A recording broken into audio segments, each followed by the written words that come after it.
está me respondendo a cada dia o para que disso está acontecendo na minha vida. E em janeiro, eu fazendo a obra de Deus, pregando a palavra na igreja, em culto nos lares, evangelizando, fazendo seminário, com aquela vontade de pastorear pela frente, esse vigor físico que eu ainda tenho. Um dia, certamente, tomando banho, vi que tinha alguma coisa errada no meu corpo e tinha um caroço no lado esquerdo.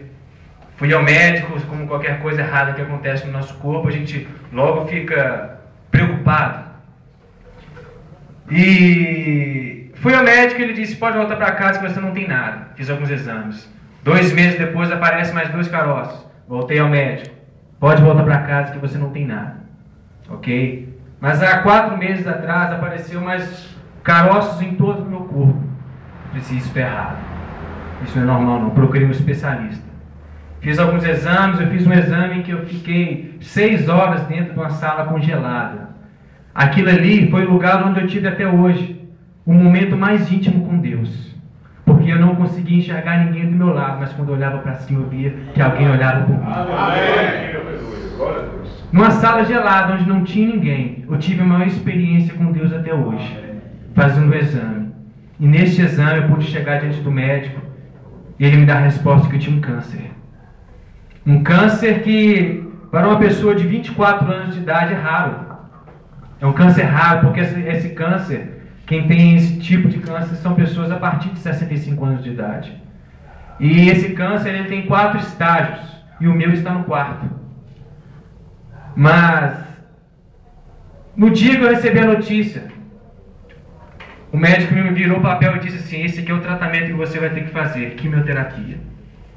Ali eu perdi o chão, mas não chorei, porque tinham pessoas que me amavam ao meu redor. E quem aqui é líder, quem aqui é pastor sabe que você não pode desabafar com qualquer um. Você sabe que tem certos momentos em que não é todos que você pode chorar.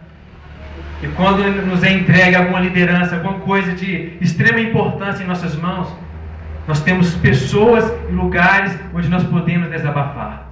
O pastor Lidiano estava comigo no dia que fui pegar o resultado de exame.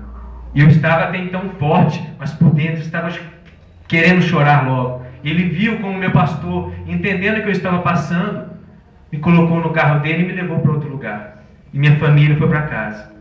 Mas quando eu entrei no carro, eu chorei. Mas chorei. Mas até hoje, desde 4 meses atrás até hoje, ninguém mais me viu chorar. Ninguém mais me viu chorar. Ninguém. Minha família não me viu chorar. Ninguém me viu chorar. E ontem, há exatos 24 horas, eu fiz minha 3ª sessão de quimioterapia. E hoje eu não posso pregar outra coisa a não ser falar sobre um homem que sofreu muito mais do que eu, que sofreu muito mais do que você. E eu desconheço, a não ser o nosso Senhor Jesus Cristo, que sofreu tanto quanto ele. E vamos abrir nossas Bíblias no livro de Jó, capítulo de número 2, versículo de número 8 ao 10.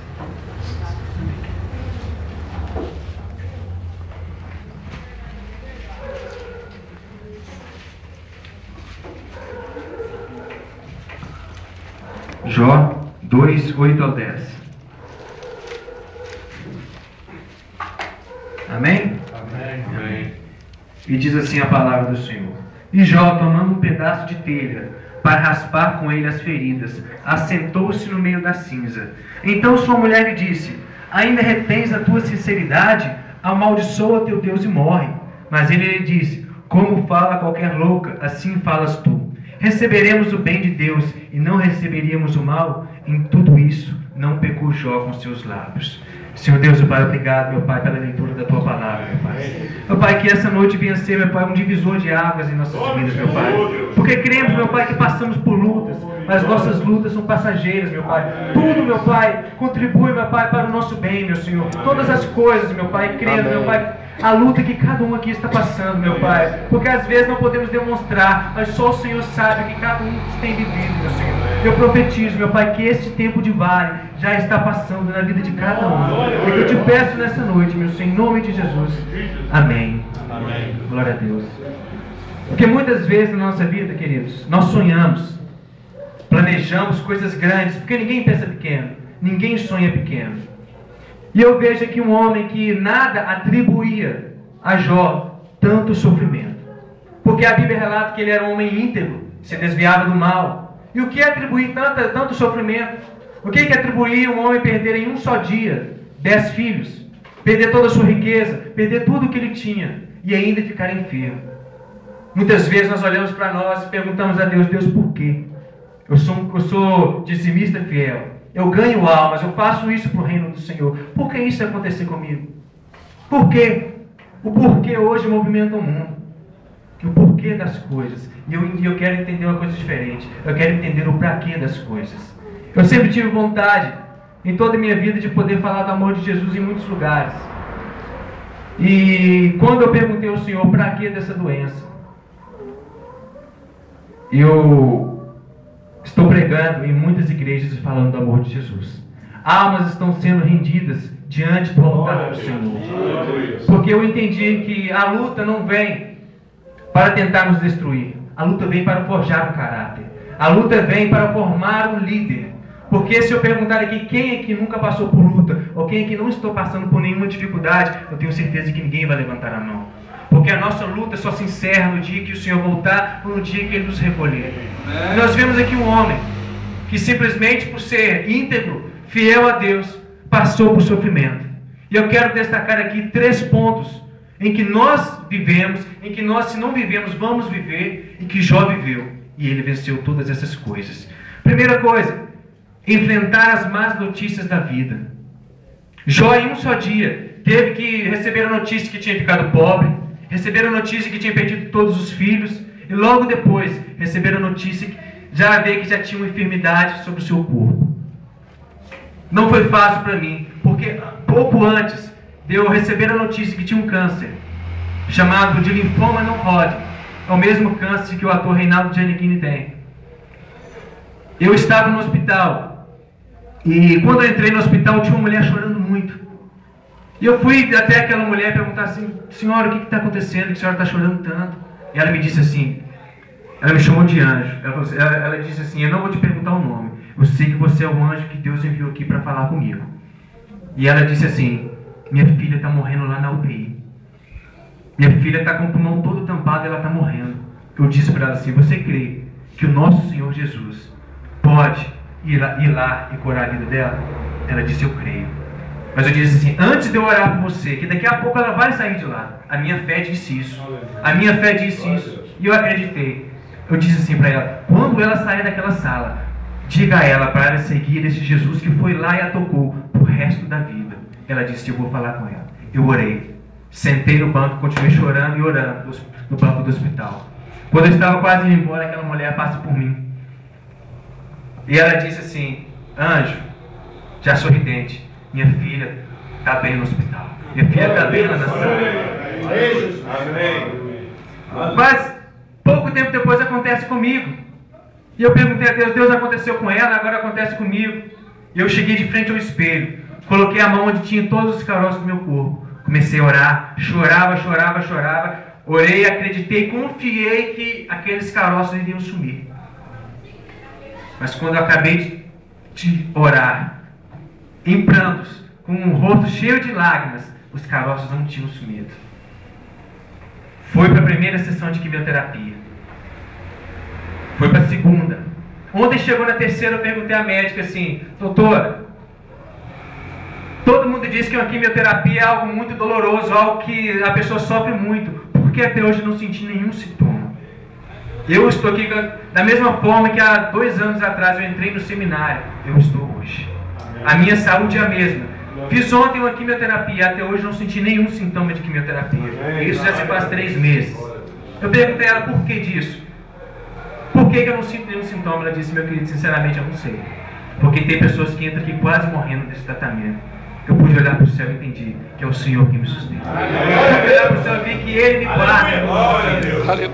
E eu perguntei a Deus: para que disso? E hoje eu entendo, mais uma vez, em uma igreja abençoada, falando do amor de Jesus. E eu posso dizer que estou vivendo o melhor tempo da minha vida. Mas não foi fácil enfrentar a má notícia da vida. Porque no dia Não foi fácil, porque os maus dias vão vir sobre a nossa vida. Se você não está vivendo, você vai viver, porque são dias reais que tem que acontecer, são necessários em nossa vida. Porque para sermos aprovados, nós devemos ser provados.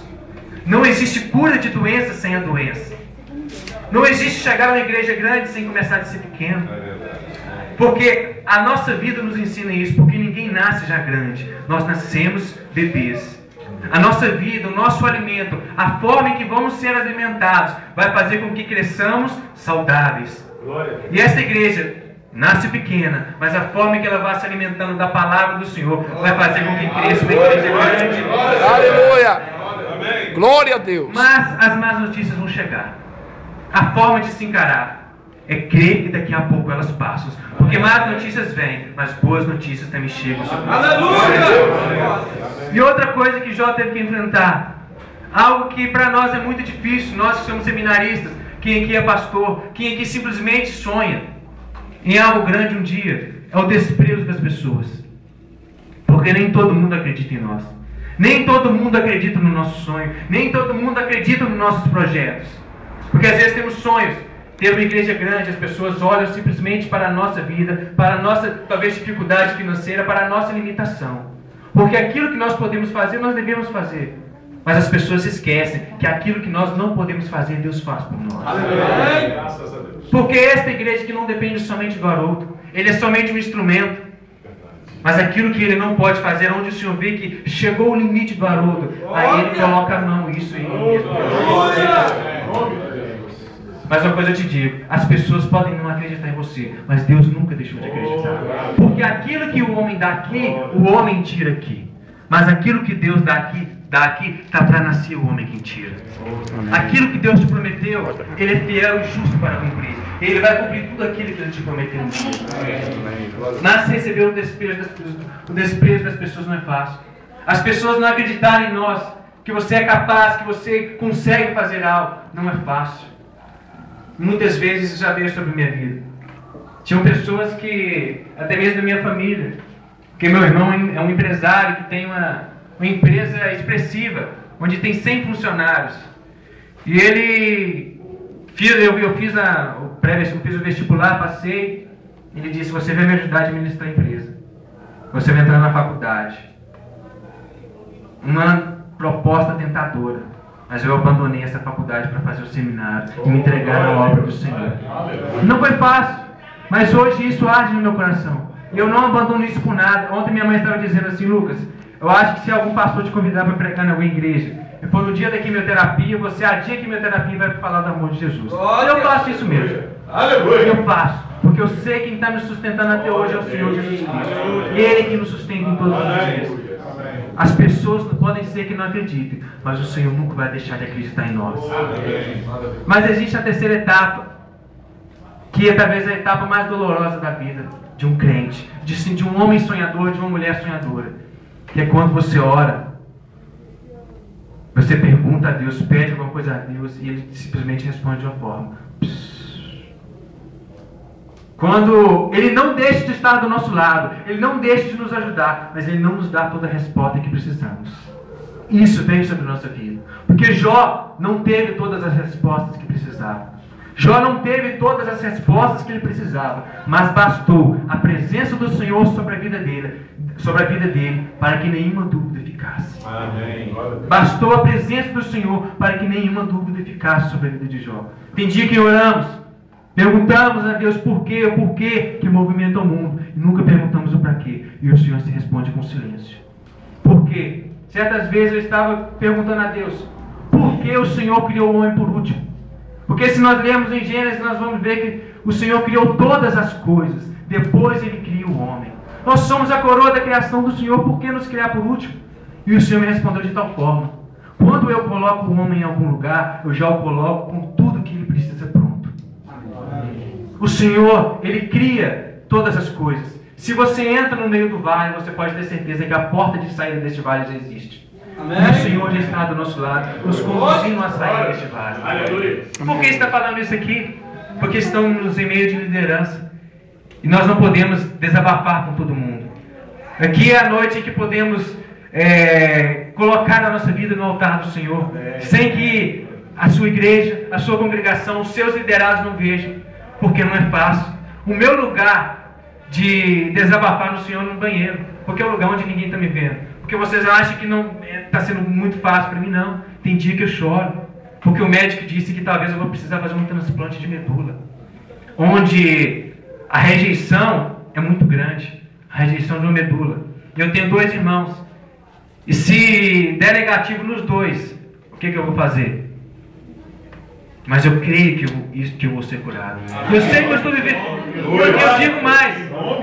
Se o Senhor continuar trabalhando na minha vida da forma que estou trabalhando, eu passo por isso 10 vezes, sem reclamar. Sem reclamar. Porque eu sei que as lutas vêm, mas elas passam. E a palavra do Senhor diz que nosso choro pode durar uma só noite, mas a alegria vem pelo amanhecer.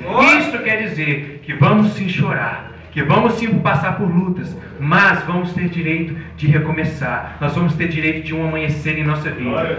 Todos nós. Não sei como vocês tenham chegado aqui, porque estamos em meio de liderança, mesmo pastores, líderes, de jovens, não importa a área que você trabalha na igreja, todos nós passamos por lutas. Mas não é aqui que eu quero chegar. Não é esse o centro da mensagem. Eu quero chegar agora porque dizem, é muito fácil dizer que Jó restituiu tudo em dobro. Mas tem uma coisa que Jó perdeu. E que eu tenho certeza que isso ele carregou uma tristeza profunda para o resto da vida. Ele perdeu todos os filhos. Ele perdeu todos os filhos. E o que eu acho tão triste nisso é que Jó não teve a oportunidade de se despedir de nenhum. Jó não teve a oportunidade de se despedir de nenhum dos teus filhos. Eu acho que isso deve ter causado uma tristeza profunda no seu coração. Isso, se eu perguntar aqui para quem é pai, se você quer perder o seu filho hoje para ganhar 2 amanhã, ninguém vai querer. Você quer perder seus filhos para ganhar o dobro amanhã, ninguém quer. Ninguém quer perder todos para ganhar mais amanhã. E ele não teve a oportunidade de se despedir dos seus filhos. Por que eu estou dizendo isso? Porque para um líder, para um pastor, o seu refúgio é a sua família. Porque o ministério, muitas vezes, ele é solitário. Você olha para o lado, ninguém está bem para nos ajudar. Porque aquela pessoa é mais fraca na fé do que você. Você tem que se segurar onde? Na sua esposa, no seu marido, nos seus filhos. É isso que Deus colocou na sua vida para que você possa se segurar. E é onde eu também me seguro na minha casa, na minha família. Porque tem um irmão meu, onde nós não tínhamos muita comunhão antes. Nós brigávamos muito. Mas que depois dessa doença, todos os lugares onde eu vou pregar, ele pega o carro dele, larga tudo e me leva. E me espera até a hora de eu ir embora. Eu sempre digo para ele o quanto eu o amo. Amém. Sabe que nós viemos chegar na nossa casa hoje e colocar uma coisa que eu estava dizendo para o Arlen, na hora que a gente estava vindo. Todos nós amamos a obra do Senhor, mas a principal obra do Senhor na nossa vida é a nossa família. A principal, porque do que adianta ganhar o mundo inteiro e perder aqueles que estão dentro de casa? Não me adianta de nada. Eu quero, primeira coisa, consertar aqueles que estão dentro da minha casa, aqueles que moram junto comigo, para depois ir para fora. Amém. Porque quando todos te abandonarem, os únicos que vão estar do nosso lado é a nossa família. Não sei como tem sido a sua vida hoje, na sua casa, na sua família, mas que você venha fazer uma coisa que já não teve oportunidade de fazer. Quando chegar na sua casa, diga simplesmente o eu te amo para a sua família. Amém. Porque isso faz toda a diferença. Ele não teve essa oportunidade, eu tenho certeza. Não estava lá, mas eu tenho certeza que isso frustrou muito a vida dele. Por ele não ter, pelo menos, poder se despedir dos seus filhos. Que eu tenho certeza que ele amava muito. Na nossa vida não é fácil. Não é fácil passar pelo vale, mas ele passa. Ele é só durante um tempo. Ele só serve para forjar um caráter. Eu tenho certeza que pastores aqui mais experientes, como o pastor Dilo, o pastor Fernando, já passaram pelo vale. Já passaram por momentos onde a luta chegou, onde o choro também chegou. Porque ele vem, mas ele passa. Mas volta, mas ele passa. E como eu sempre digo, o interessante não é como a gente nasce. O interessante é a forma que a gente morre. O interessante não é como começa, o interessante é como termina. Porque aqui a forma que a gente nasce, as coisas no decorrer da vida são mudadas. O interessante é como chega no final. Você poder dizer, combati um bom combate, acabei a carreira e guardei a minha fé. Amém? Vamos ficar de pé, eu queria fazer uma oração para os irmãos. Aleluia, Deus. Glória a Deus. A intenção dessa mensagem hoje não é que a nossa luta simplesmente acabe, porque a luta forja o caráter de uma pessoa, a luta muda a nossa vida. E pode ser que você vai voltar para a sua igreja, você vai voltar para os seus liderados e a luta vai continuar mesmo. Mas eu quero que nessa noite nós venhamos sair daqui encarando a luta de uma forma diferente. Encarando para que de tamanha luta, encarando para que de tanto choro. Porque ele vai vir sim. Temos pessoas aqui mais experientes, mas quer dizer que o pastor Tiro e o pastor Fernando não estão isentos de serem provados ainda. Porque integridade não nos isenta de ser provados. Fidelidade não nos isenta de ser provados. Nós temos aqui na Bíblia, na própria palavra do Senhor, um exemplo profundo disso. Que fidelidade e integridade não nos isenta de sermos provados. Mas que nessa noite nós possamos encarar a nossa dificuldade, a nossa limitação de uma forma diferente. Aleluia, Jesus. Que nessa noite aquilo que nós podemos fazer, nós venhamos a fazer. Porque aquilo que nós não podemos fazer, Deus faz por nós. Aquilo que eu posso fazer, eu faço. Que é ir ao médico, que é fazer o tratamento. Isso eu posso. Mas aquilo que eu não posso, que é tocar sobre mim e me curar, eu sei que o Senhor já está fazendo. Glória a Deus! Aquilo que é onde a sua limitação chega, é onde o Senhor começa a trabalhar na nossa vida. E muitas vezes nós queremos que nós nos tornamos marionetes do Senhor, onde Ele diz onde nós devemos ir. Não. Prestem atenção nisso. O Senhor, Ele nunca traz a bênção diretamente à nossa vida. Ele nos proporciona oportunidades de sermos abençoados. Ele te dá a oportunidade de ir e comprar um carro. Você pode ir ou não comprar um carro. Isso depende de nós. Ele te dá a condição de ser abençoado. Ele não nos fez marionetes. Então que todos os dias da nossa vida nós venhamos ir diante da bênção do Senhor. Que nós venhamos com a nossa vida, com a nossa conduta, com a nossa fidelidade, com a nossa integridade, ir diante e buscar a bênção do Senhor. Amém. Porque tudo aquilo que nós estamos vivendo, toda a luta, é para exaltar e glorificar o único que é digno de ser glorificado, que é o nosso Senhor Jesus Cristo. Pois quando eu estou triste, eu olho para a cruz de Cristo e vejo alguém que sofreu mais do que eu. E ele me diz todos os dias, que é sim possível ser homem, que é sim possível passar por lutas e mesmo assim morar no céu. Amém. Porque uma coisa eu entendo, nós não somos seres humanos em uma experiência espiritual. Nós não somos seres humanos em experiência espiritual. Nós somos seres espirituais em uma experiência humana. Experiência humana que são nossas lutas, que são nossas dificuldades, que são nossos choros. Mas isso passa. Daqui a pouco nós vamos ter um encontro com o Senhor. E tudo aquilo que nós plantarmos aqui, lá nós vamos ter uma grande recompensa. Amém. Vamos fechar nossos olhos, vamos orar. E nós vamos agradecer ao Senhor pela nossa luta, pela nossa dificuldade. Nós vamos agradecer ao Senhor porque Ele permitiu que tamanha luta chegasse sobre a nossa vida. Porque a luta é grande, pois a vitória é maior ainda do que a nossa luta. Senhor Deus e Pai, nessa noite, Senhor, queremos te dar graças, queremos te render louvores e adoração, meu Pai. Queremos te agradecer, meu Pai, por tudo que o Senhor tem feito em nossa vida, meu Pai. Até mesmo pelas lutas, meu Pai, porque são as lutas, meu Pai, que nos levam, meu Pai, a reconhecer que só o Senhor pode mudar a vida, meu Pai. Só o Senhor pode, meu Pai, restituir, meu Pai, uma família e uma casa, meu Pai. Aqui tem pessoas, meu Pai, líderes, meu Pai, pastores, meu Senhor. Pessoas sonhadoras, meu Senhor. Que somente o Senhor sabe, meu Pai, o quanto essas pessoas tenham talvez sofrido, chorado, meu Pai, com sua igreja, com seus liderados, meu Senhor. Mas o Senhor também tem, meu Pai, nas tuas mãos, a solução para cada problema, para cada pressão, para cada dor, meu Senhor. E eu te peço que nessa noite o Senhor venha com tua mão poderosa, meu Pai, revigorar as forças de cada um, meu Senhor. Que possamos sair aqui nesta noite, meu Pai, convictos, meu Pai, de que o vale vem, mas que o vale passa. E que no meio do vale, até o fim, o Senhor sempre está conosco, meu Pai. Abençoa a vida de cada um, meu Senhor, de cada pastor, de cada líder, meu Pai. Abençoa a vida de cada família aqui representada, meu Pai. Que possamos, meu Pai, entender, meu Pai, que o Senhor é conosco, meu Pai, até os últimos dias da nossa vida, meu Senhor. Obrigado por tudo que o Senhor tem feito. Obrigado por tudo que o Senhor fez hoje. Desde já também eu quero agradecer, meu Pai, pela vitória, meu Pai, de cada pessoa que está aqui, meu Pai. Glória a Deus. Meu Pai, quero te agradecer pela vitória de todos. Em nome de Jesus. Amém. Glória a Deus. Glória a Deus.